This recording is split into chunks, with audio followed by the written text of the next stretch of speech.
What's going on, guys? Gonna do a little live video here, get a little bit outside. Just took my dog for a walk, and she's always trying to get that fresh air. So we're going to address some training questions, training frequency, and I'm going to give you guys a couple of examples of programs I've followed, as well as programs my athletes follow, programs the lifters follow. So let me just get to a spot here that's got a little bit more shade so you guys could see. So number one, what I tend to do is when I'm programming workouts, that's either for my Garage Gym Gladiators program. It could be for programs that I put online, like any of the ebooks or any of the stuff that I put inside undergroundstrengthcoach.com. That's the Underground Strength Academy. Is I program for 3 days of workouts. And the reason why I do that is, a lot of people say, oh, that's not enough training for me. I want 4 days, 5 days, 6 days. But what I find is people don't stay consistent to more than the 3 days. They don't, they're unable to either find the time, make the time, whatever words that we want to use for it, because of life. And when I was training way back in my bodybuilding days, in my early days, I would just train every day, 30 days in a row. I would see how long I could go without taking a day off. And of course, that wasn't the best way to get strong. Those were some of the mistakes I made. Then when I started bodybuilding, my training partners and I started a Monday, Wednesday, Friday program. That was 6 months out. 4 months out, we moved on to a Monday, Tuesday, Thursday, Friday program. We had Wednesdays off, we had the weekends off, and back then I would do cardio. But if I was doing something like that, my cardio would be just more outdoor stuff, more nature training, playing with the kids, tennis, mountain biking, getting outside, a lot of outdoor work, manual labor around the house. And then when we were 2 months out from the bodybuilding show, we went 2 days on, 1 day, 2 days on, 1 day off. So we wound up going with a 5-day program. Now what I tend to do for myself is Monday through Friday. I've got certain limitations with my shoulder injury, but I just still find ways to make it happen. The athletes we train, they tend to train 2 to 3 days a week at the Underground Strength Gym, but that's the strength and conditioning. That's the performance training. They're also doing their sport skill work usually 2 to 3 days a week. So all in all, they're getting about 5-6 workouts a week. Now, inside of my program, Garage Gym Gladiators, I'll program 3 workouts, and people that want to do more, I tell them, here's what you guys do. You either go outside, you get some fresh air. To me, I always say, and Jim Steele said this for those of you guys that listen to him. Oh, what's up, guys? I see everybody saying what's up here on Facebook. Mike McLaughlin, Sean Charlebois. Jim Steele said this. He goes, training is training. He goes, my training day or my workout for that day might be hitting the heavy bag, for 10 rounds of 1 minute. It might just be like doing hill sprints and pushing wheelbarrows and sleds. So you get to this point where you're not so regimented with, I've got to train the barbell lifts, I've got to train the body weight stuff. When you get to a certain age, training is training, and you realize so much stuff could make you stronger. But for the most part, I want to see people getting in 3 strength sessions. So I'll give you a little insight with some of the training that I organized for the next week with my crew in Garage Gym Gladiators. On Monday, I love to make sure it's the toughest day. We get squats in, especially if you're training at a commercial gym. I still remember this from probably age 15 or 14, going to the gym on a Monday thinking I'm going to bench, and then being like, holy crap, every bench is taken, and there were people just waiting around, waiting to get their turn on the bench. And I just said, you know what? From now on, I'm never benching on Monday. I am squatting every Monday. So all of a sudden, Monday became leg day, national and international leg day, and I felt a certain pride in being able to do the toughest thing and also doing what the majority did not want to do. Because the majority, and by the way, guys, look at this. Look at this lady, crazy dog. Come on, girl. Come. The majority, when you're following the majority, it's like there's a certain weakness to that.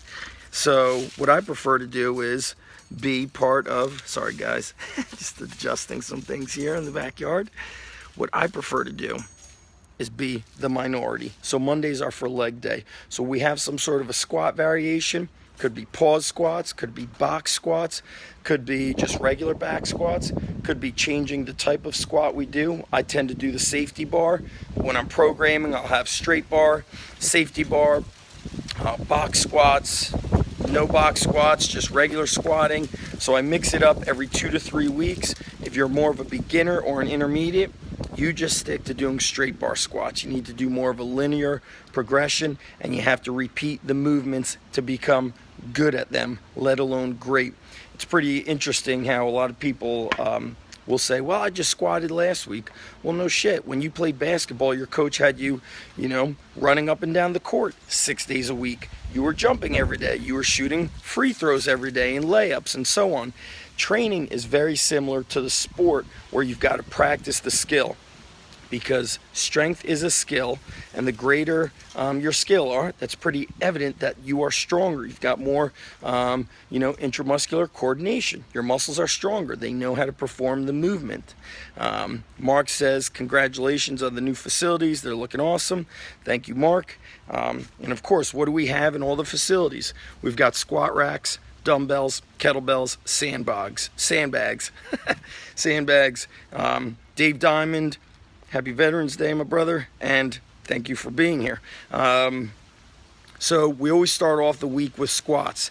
Now, some training programs, I will make it full body workouts. So it might be a full body day, Monday, Wednesday, Friday, or I like to do this other version. Monday's going to be a lower body focus, but we're still getting some upper body work in during our warm up with some push-ups, some pull-ups, some recline rowing. And Wednesday will be an upper body focus day, so we might be pressing overhead, we might be pushing horizontal, we might be doing both. So it could be a floor press, a bench press, a military press, a dumbbell or kettlebell, or even a barbell clean and press. Then we're going to be doing dumbbell, kettlebell, body weight work. So dumbbell and kettlebell benching, chain push-ups, might be plyometric push-ups, rope climbing, recline row. And I'm a big believer in doing the supplemental bodybuilding work. Keeps your joints healthy, and I feel like there's just an integrated effect that makes it the whole body strong, meaning you want your shoulders to be healthy, you also need strong arms. So get your triceps strong, get your arms strong. So we might do bodybuilding work, or I might do kind of some odd object training to strengthen the arms. So we might be doing hand over hand rope pulls on the sled. We might attach a 20-foot rope, squat down, pull the sled to your feet, do that for 3 sets of 3 or 4 reps, and that is your bicep exercise. That's going to be your grip work. For triceps, it might be dips, it might be some sort of extension with dumbbells or kettlebells, could be a lot of close grip push-ups, or it could be 100 to 200 banded tricep press downs from various angles. Marcus says thank you for keeping it real, and Frank DeMeo says what's up, what's happening, guys. Hit the like button there. So I like to do a lot of shoulder and arm work, side raises, front raises, or sometimes I'll do dumbbell work where you bring the weights out to the side, dumbbell side raise, bring it to the front, bring it back to the side, then go down. I programmed recently some isometric side raises, so you might do a full repetition with your left arm while your right arm holds the dumbbell out to the side. So I'm doing isometric strength, concentric and eccentric strength, and I'll do that stuff as a circuit, so we're building muscular endurance, and you're also getting your heart pumping. I'm not a big fan of do a set, rest, and even on upper body days, it's not odd for us to do some sort of a carry. And when I do carries, we mix it. We got kegs, kettlebells, rack position, farmer walk position, dumbbell farmer walk, or mixed carries. So what would be a mixed carry? Hold 2 different weights at the farmer position. So maybe a 88-pound kettlebell and a 62-pound kettlebell. Might be hold them in 2 different positions. 1 kettlebell in the rack, 1 kettlebell in the farmer position. Oh, we got my dog here. Go ahead, girl. Hey, Nana. So we'll do carries, and that would even make, that could be considered, that workout is full body. So in some shape or form, there's a focus of an upper or lower body, but they still tend to be full body workouts, because we're going to do sled training or even jumping rope on upper and lower body days. So we're always finding a way to get the work done. PJ Newton's here. Loaded carries are very underutilized by coaches and gyms these days, no doubt about it. So even dumbbell farmer walks, I think our athletes, if we don't coach them to utilize different carries, they'll just keep doing farmer walks. So I'll say, okay, what you guys have to do is you're going to carry that keg, but it's a lighter keg, so you're going to underhook it, and when you carry it to the end of the trip, I want you to get 5 or 10 squats. Carry it back, do 5 or 10 more squats. Might be a heavy medicine ball, 100-pound ball. So I'm going to tell them, you're going to shoulder it, carry it on your shoulder. It makes their body tilt to one side, so there's a bit of a unilateral effect or more work happening on one side. You get to the end of the trip or midway of the trip, put it on the ground, shoulder it to the other side, carry it back. So we're going to utilize those mixed carries and mixed positions. And the ab work I tend to do is mixed, but if you look up Stuart McGill's Big Three, the bird dog, the side plank, and the McGill crunch, those are regulars. We still do sit-ups. We do leg raises from all kinds of angles. We might even do a side plank or a side plank crunch where you drop the hip, lift the hip, drop the hip, lift the hip. So a variety of stuff. Fridays at my gym, I borrowed this from Travis Mash. He calls it Max Out Friday. Our Max Out Friday, we're not weightlifters, but we might do heavy 3s, heavy 5s. We might build up to a heavy single in a power clean, a squat, a bench press, or Max Out Friday might be a max rep day where we're going to test you on the 135-pound bench press, or we're going to test you on getting, how long does it take you to get 50 pull-ups? How long does it take you to get 100 push-ups, 100 walking lunges? So it might be maximum reps in the bodyweight exercises. Basically, Friday, we want it to be a tough day, although my programming for my athletes on Fridays tends to be, it has to be very unique to the individual, because when you're training athletes, they tend to compete on Fridays and Saturdays. So Fridays at a strength and conditioning gym may not be the busiest day. And then on the weekends for my athletes, we kind of have a lot of in-season training going on. For kids who are only training once a week, and let me tell you, once a week is 100% more than zero. And I've programmed for myself at my busiest times, back when I was working full-time, teaching out of college, coaching wrestling, and going through grad school. I was doing all these things. I would train twice a week. I would train Tuesday and Sundays. So I would wake up early, I would lift on Sunday, hit the gym, get it done, and then I would do graduate school work, usually from 10 a.m. until 10 p.m. So for the most part, 3 workouts a week tends to be what people are going to do. If you look back at some of the golden era greats or the pre-golden era greats, come on, mama, my dog, come here, girl. Guys like Steve Reeves, Bill Pearl, even some of the golden era bodybuilders, they would do a lot of 3 days a week training. The volume training, sorry guys, started picking up a lot when Arnold began training. And he would do the 25 sets for chest, 25 sets for back. And there is certainly a time and place for the volume, and there's also a time and place in your life where you need to toughen up and say, you know what, I'm going to make the time. Forget about that finding time. It's a bit of a weak, it's just a bit of a weak statement. I'm going to try to find the time. First of all, you're trying, you're not even doing, the thing. So what I started doing this about a year ago, is I wasn't feeling good about myself emotionally training just 3 days a week. So I said, you know what? I'm going to train Monday through Friday. I'm going to drop the kids off at school, and I'm driving straight to the gym. So I would do lower and then upper, and that was Monday, Tuesday.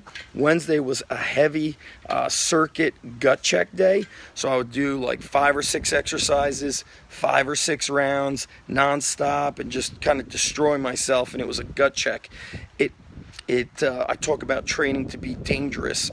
Well, it kept my mind in a great place, meaning it's like you never want to be a man who starts feeling like you're not dangerous, like you're losing your edge. That is the last place you want to find yourself feeling. Sean says, I'm using dumbbell walks much more lately because the teeter-totter effect in your hands, it's much harder. Test the grip. That's right. Kettlebells sit in your hands quite perfectly. When you're using dumbbells, it's definitely a more challenging grip effect. I'll never forget when I trained the Lehigh wrestling team before I was the head strength coach up there. I was kind of just floating in and up there. And one kid said on Twitter, he's like, man, what an awesome workout with Zach Evnesh. And you know those farm walks worked when you can't hold the pencil and your hand is shaking. I remember those guys were doing farmer walks with, the 120, 130 pound dumbbells. And they were just pushing it. And that's, what training is going to work for you if it's easy? It's just not going to work for you. So almost like the same rules in training apply at the dog park. Like, stay off of your cell phone, pay attention to what you're doing, be focused. Just, you just got to get the work done. So for the people out there that are like, these 3 workouts a week, it's not enough for me. Well, here's some options. You've got sprinting on your other days. You could do a full-blown bodyweight bodybuilding workout. If you don't know what bodyweight bodybuilding is, utilize my course, bodyweightbodybuilding.com. You could also do a higher volume on the barbell lifts. So John Bros, Travis Mash, Corey Gregory, they talk about squatting every day. Go ahead and do on the days that are maybe not a scheduled day, do 5 sets of squats, 5, 4, 3, 2, 1 rep range, 5 by 5, mix up your squats. What is the bad thing that's going to happen from squatting every day? Nothing. You will get stronger and tougher, and really, that is a gift. So, and it doesn't actually take long. You get warmed up and then you start destroying your squats. You could also do skill work if you're a weightlifter on the snatch and the clean and the jerk. So these days that maybe if you're following my program of 3 days a week, then on the other days do your specific barbell work. Or if you're an athlete, practice your sports skills. So for the people out there that are like, 3 days is not enough, well then do something about it. Don't be a complainer. That's similar to being a protester who doesn't have a job, lighting cars on fire. You're not actually doing anything. So instead of complaining that it's not enough, do something about it. George, what's happening, buddy? George says, train 6 to 7 days a week with active recovery days in there. What are your thoughts on using straps for Olympic lifts or powerlifting? When you're doing the weightlifting and you're going very heavy and you're snatching, you could, but I'm a fan of building the hands. So get strong with that hook grip.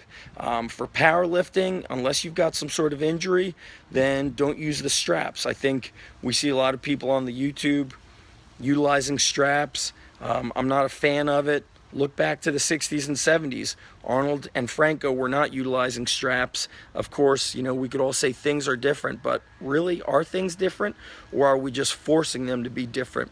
So I think training in as much of a natural, unsupported state, I think it's great, unless you're, squatting 600 pounds or 500 plus pounds. Then, of course, it's time to start using some safety gear, some support gear, like a belt. Mark Bell always said, hey, when you're hitting weights above 90%, you should be using some safety gear, because that's just what's smarter. Louis Simmons says, why do we play football with gear or wrestle with headgear? He goes, it's a safety net. So if you're going to be, in the weight room, at least put on compression shorts. For me, it's more of a mental thing, I guess, as a wrestler, is I always want to see what I could do. So when I wear a weight belt, it's like, did I really do it, or did that weight belt help me? Did I do that deadlift, or did those straps help me? Could I have done it without straps? So there's a big kind of, individual emotional thing here, and that's also how I train athletes, in a way where I find their emotional state and I train to build their mindset versus moving with them in an area that they might be kind of accepting of weakness or mediocrity. Remember, guys, good enough is the death of greatness. Freddie says, hey Z, great to see you. What are your thoughts on knee sleeves for max work? I have knee sleeves. I just don't wear them much, and that's even with somebody who've had 3 knee surgeries. But some people like them. I think, they're okay. I think also some people are just buying all of these things because, I don't know, that's what they're into. Having different gear and nice looking clothes maybe inspires them to train. If that's what inspires you to train, go for it. So I think if you feel like you need them and it makes you train better, then go ahead and utilize those knee sleeves. George, you too, my man. Have a great day. So that's it, guys. That's my thoughts on program design, why I program mostly 3 days a week. I think one of my programs inside of the Underground Strength Academy is the volume training course. And I remember I started doing that training program after I was doing all of the Navy SEAL type training. I went and said, you know what, I'm just gonna go back and do some high volume bodybuilding training. I believe I was training Monday, Tuesday, Thursday, Friday, but I would do things like heavy bench, work up to a 5, a triple, a single. Then I would do bench press for reps, 3 sets of 10 to 15. Then I would do dumbbell bench. Then I would do my pull-ups, my rows, my side races. But I was utilizing a lot of exercises, but I was getting the work done quickly because I simply trained like Arnold explained in the encyclopedia of supersets and trisets. I would lift heavy, but doing supersets. So that's it, guys. Sean says training barefoot is one of the best ways to own your posture. Yeah, I always train barefoot. I don't think it's really changed my life or changed my posture in any way. I've always trained barefoot because I feel more connected to what I'm doing. You know, my favorite workouts that I miss, you know, that I can't do now with my shoulder surgery was just when I used to train in my backyard with kettlebells and stones and sandbags and doing a lot of overhead work. But training is going very well. And, you know, training outdoors and in a natural state to me is awesome. That might not be your cup of tea, but that's why there's 5 million other people for you to learn from. So Sean says, I've got the Russian Line Power course. It's changed my life. Yes, it's a great course, mostly because of the simplification of life and training that George Hackenschmidt talks about. Craig Papik, what's up, buddy? Have a great day yourself. And that's it, guys. Go over to zachevanesh.com, click the Start Here button, and get onto the newsletter. And also we have a newsletter for strength coaches. You'll basically see at the website, it says, are you a strength athlete or are you a strength coach? You'll see it on the right-hand side. So sign up for both newsletters if you're both. And people have asked, what is the Underground Strength Academy? That is at undergroundstrengthcoach.com. Why do I call it the Academy now? Since 2005, I've been loading content in there. Seminars on film, workouts of the month, videos I've recorded from all of the gyms, even before I had a gym. So it's basically a hub of education, whether you're a coach, an athlete, any kind of coach. It is an academy of strength knowledge. So that's at undergroundstrengthcoach.com. All right, guys, have an awesome day. Have an awesome weekend, and I'm out. Peace.